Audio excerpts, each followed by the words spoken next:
Hey Sunrise, it's Andrew here with your small group video for this week as we unpack Matthew 5 verse 5 as we continue through the Beatitudes. And now we see, blessed are the meek, for they shall inherit the earth. So as you hear this, what's the first thing that comes to mind when you hear meek? What are some of the characteristics of what it means to be meek? And so why is that a beatitude? How does it then flow from what we've been studying? So meekness is the third on this list.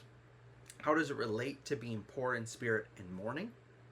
Then even as you move forward then, why does this sit between mourning and hungering and thirsting for righteousness? So how do these things link together? And again, why is it important that we put all of these pieces together as we study the Sermon on the Mount and, of course, specifically the Beatitudes as the entrance into this sermon?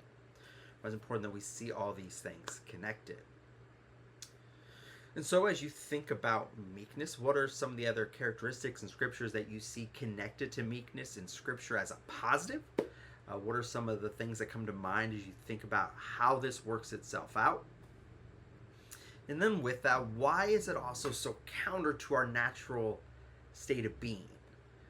As we look at meekness, it is kind of countercultural to who we tend to be. And why is it so? Why is meekness frowned upon in today's world? What is it about it that puts it as a negative usually rather than a positive in many people's minds? Maybe even our own. This is probably one of the ones that people say they struggle with the most is meekness. So how do we put that into practice? How do we see meekness as a righteous act, part of who God has called us to be in character? How does that fit again with the whole of Scripture? And then why is inheriting the earth the natural blessing that comes from it? So we see this comfort is necessary for those who mourn, kingdom of heaven to those who are lowly. So how does inheriting the earth connect to meekness? And in that, does that have some type of implication on the thought of the earth that we live in?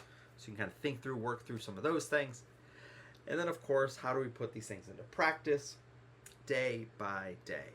So hope we spend some time unpacking meekness as we continue in this Sermon on the Mount series together.